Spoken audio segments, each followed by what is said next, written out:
Right. I guess what I know for sure and what I learned years ago that was immensely helpful in my life, was life changing for me. It was so simple. And that is that I am not, and I never can be, damaged goods. There was a point in my life when I was absolutely convinced that I was damaged goods. And because of that, I was expending an amazing amount of time and effort reading and studying and trying to fix myself. Where it all got started was when I was 6 years old.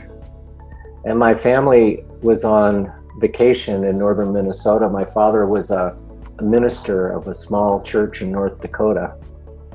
And so my father and my mother and us four kids, I was the oldest kid at almost 6 years old. We're enjoying a couple weeks at a beautiful cabin on a lake in northern Minnesota. We were halfway through, it was the weekend, and so my parents were getting ready for some people that were coming the next day.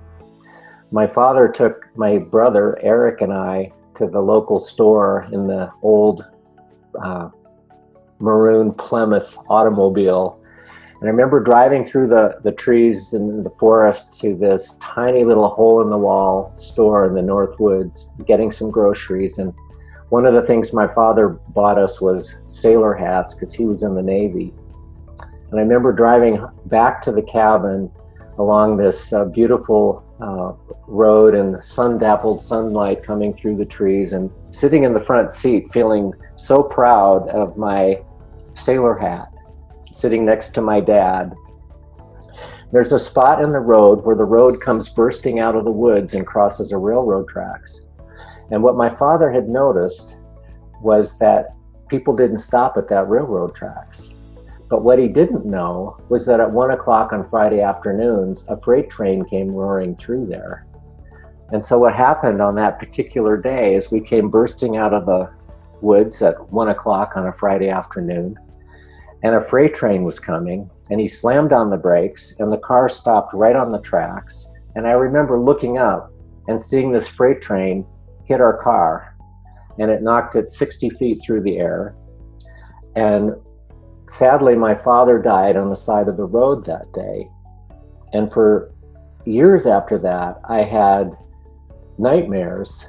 And I remember my mother rocking me and consoling me as I would try to go to sleep.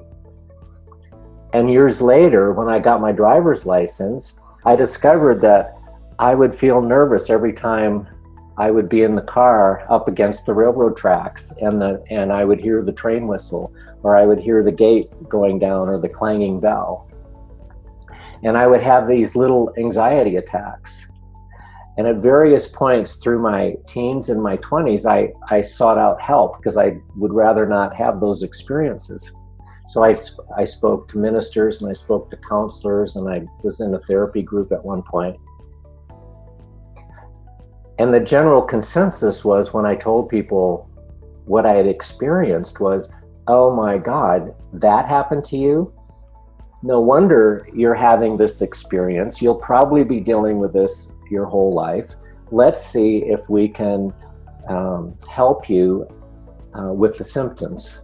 Let's see if we can modify your thinking and give you some strategies for dealing with it. And that's what I'd been doing for 28 years when I got into my 30s. And it wasn't until then that I learned about the principles from my good friend Joe Bailey.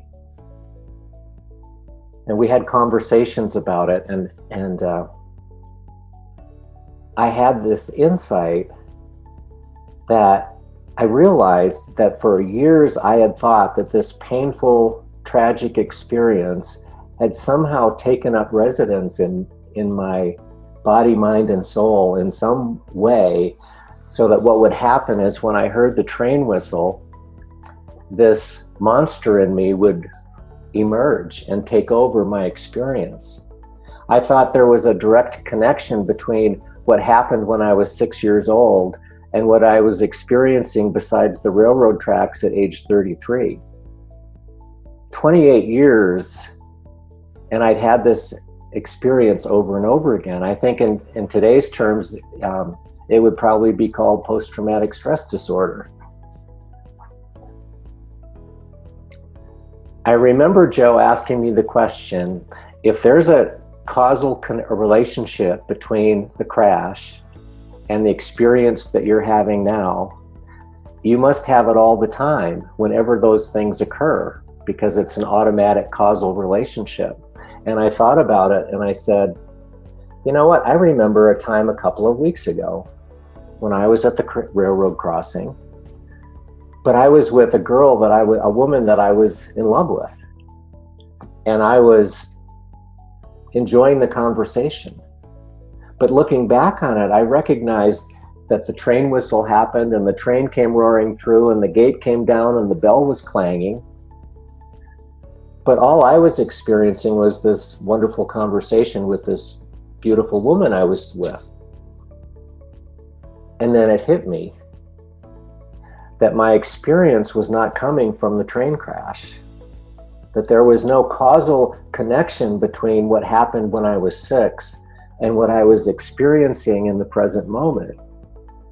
That each time I had the experience of anxiety, it was literally being created fresh in the moment with my thinking in that moment. And that 5 minutes earlier, it literally didn't exist. There was no boogeyman hiding in my cellular structure, waiting to come out at the sound of a train whistle. It literally didn't exist until I heard a train whistle.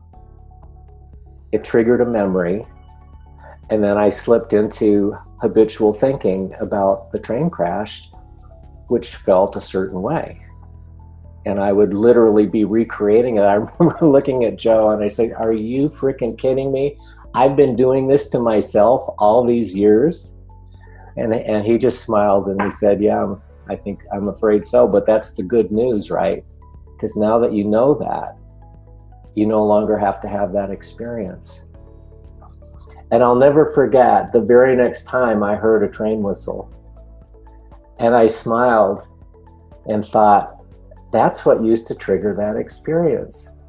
How cool is it that I never have to go down that path again?